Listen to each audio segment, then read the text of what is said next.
Jadi intinya itu pergeseran paradigma lama ke paradigma baru. Tetapi ajaran gereja tidak bergeser ya. Mengapa katanya begitu? Karena sekarang ini masyarakat kita itu menjadi masyarakat digital. Dia rubah segala sesuatu. Saya pernah baca satu artikel. Tadi saya sudah singgung waktu minum kopi. Judul artikel itu begini. When God is already in your pocket. Jadi bahaya sekali paradigma ini. Allah itu dimasukkan di sini. Obat. Bisa Yang saya cintai.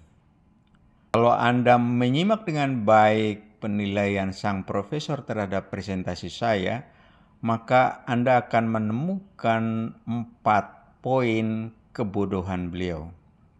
Pertama, jadi dia bilang, jadi intinya pergeseran paradigma lama ke paradigma baru. Tapi ajaran gereja tidak bergeser ya. Ini kebodohan 1. Lalu yang kedua, mengapa saya tanya begitu? Karena sekarang masyarakat kita itu menjadi masyarakat digital. Dia robah segala sesuatu. Yang ketiga, when God is already in your pocket, Allah itu dimasukkan di sini sambil menunjuk HP.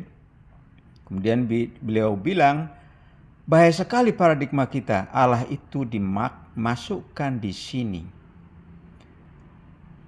Saya mau bahas satu persatu. Pertama, saya setuju beliau mengatakan pergeseran paradigma lama ke baru.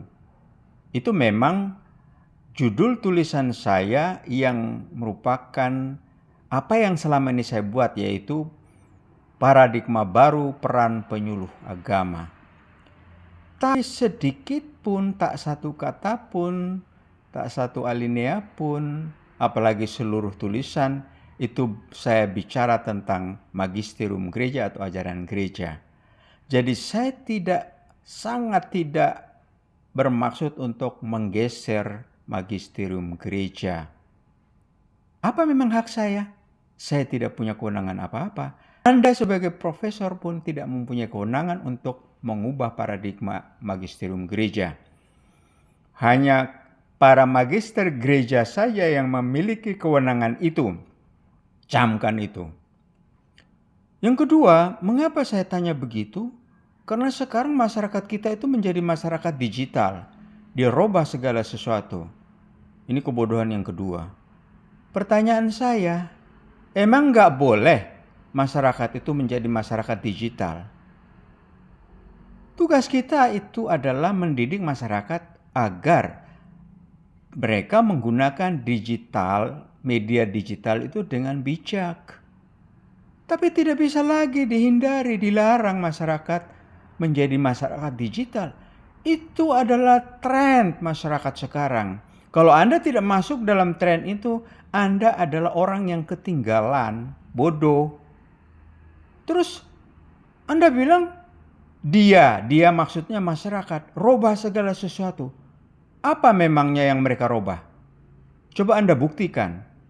Apakah Anda pernah melakukan survei atau research ilmiah?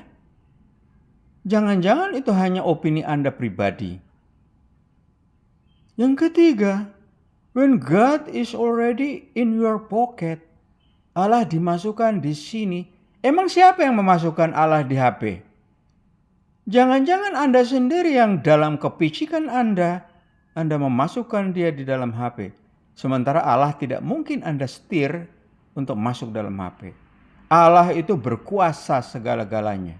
Berkuasa atas langit dan bumi, atas seluruh planet, atas seluruh karya ciptaannya. Jadi tidak mungkin Allah itu bisa diatur oleh Anda, oleh siapapun. Jangan mempersempit, memperkurus. Jangan mengerdilkan Allah seperti itu. Justru Andalah yang telah mengerdilkan Allah itu. Lalu bahaya sekali paradigma itu. Allah dimasukkan di sini. Paradigma siapa itu? Jangan-jangan paradigma Anda sendiri. Camkan itu profesor yang sombong.